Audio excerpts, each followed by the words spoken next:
क्या कर रही हैं आप? तुम तो जा रही हो यहाँ से। मैं यहाँ क्या इस घर में सांप के साथ रहूंगी? हटो हटो, मारने दो मुझे। सांप नहीं है ये, महादेव जी के सेवक हैं। इनको मार के खुद के सर पे पाप चढ़ाएंगे आप। और क्या इन्होंने बिगाड़ा क्या? आपका कुछ कर भी नहीं रही है। देविका, सचमुच नाग देवता ने हमें कोई तकलीफ नहीं दी।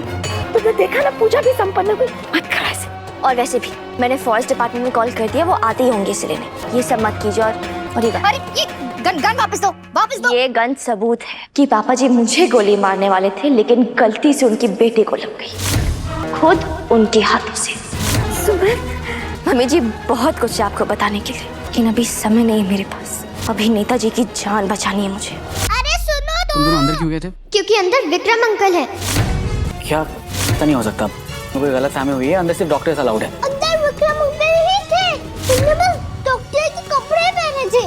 वो तीर चाचू को इंजेक्शन लगा रहे थे। नहीं माँ, ऐसा नहीं हो सकता। प्लीज चलो जल्दी। सुमन इंदौरी के आने वाले एपिसोड में एक अलग ही ट्विस्ट देखने को मिलने वाला है। भाई सुमन यहाँ पर चंद्रकांत को बचा तो लेगी, लेकिन चंद्रकांत अब भाई बहुत बड़े दुश्मन बन गए सुमन के। अब होता यह है कि पेन ड्राइव में चंद्रकांत को देख लिया है सुमन ने। यहाँ पर पता लग गया है कि ऋषि को चंद्रकांत ने ही मरवाया था।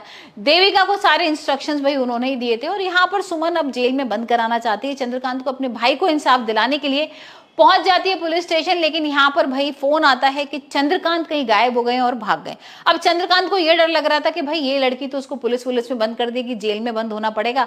और वहीं हम देखते हैं कि देविका और विक्रम इस बात का फायदा उठाते हैं। अब देविका और विक्रम को ये लग रहा है कि अगर चंद्रकांत उनको मिल गए तो उनको जान से मार देंगे और सारा इल्जाम आ जाएगा सुमन के ऊपर। और भाई यहाँ पर विक्रम को वो ये समझा रही है कि देखो सुमन को तुम जेल से बाहर निकलवा लेना, फिर सुमन तुम्हारी हमेशा के लिए हो जाएगी। लेकिन देविका का तो कुछ और ही प्लान होता है। देविका तो यहाँ पर सिर्फ एक ही टारगेट है कि सुमन को जेल के अंदर बंद करवाना। वही हम देखते हैं कि जैसे सुमन को पता लगता है कि भाई चंद्रकांत कहां पर है, भागते भागते उनका पीछा करती है। पीछे से देविका आ रही है, देविका कार चला देती है सुमन के ऊपर, लेकिन सुमन बच जाती है। अब तीर्थ को आता है गुस्सा। तीर्थ उसका गला वला पकड़ लेता है और कहता है कि आपकी हिम्मत कैसे होगी ये सब करने की। लेकिन यहाँ पर भी सुमन का सिर्फ फोकस चंद्रकांत है और वो कहती है तीर्थ अभी हम बाद में सब करेंगे, और अब एक काम करते हैं, पहले पापा जी को ढूंढते हैं। पहुंचते हैं वो उस घर में, यहाँ पर ब्लास्ट हो जाता है। ये सारा ब्लास्ट देविका ने किया होता है और वही सारा इल्जाम आ जाता है सुमन के ऊपर।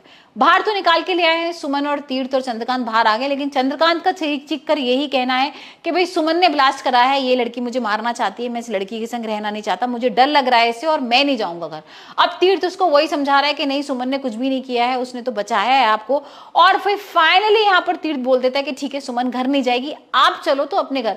यहाँ पर भाई सुमन को छोड़ के चला गया है तीर्थ। और तब देखते हैं कि देविका क्या करने वाली है। देविका तो बहुत खुश हो रही है। देविका तो सुमन को बोल रही है कि देखो भाई तीर्थ भैया ने छोड़ दिया ना अपने प्यार को चंद्रकांत के लिए, और यहाँ पर अब तुम जल्दी ही अलग भी होने वाले हो। तो यहाँ पर यह भी देखना होगा कि सुमन अपने आप को बेकसूर कैसे साबित करेगी, क्योंकि तीर्थ को भी ना कहीं ये लग रहा है कि हो सकता है ये सुमन ने कराया हो।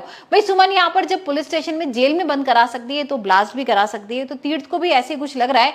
तो देखते हैं यहाँ पर विक्रम और देविका का कैसे सब सामने आएगा, और यहाँ पर विक्रम अब भूमि के संग क्या कुछ करने वाला है।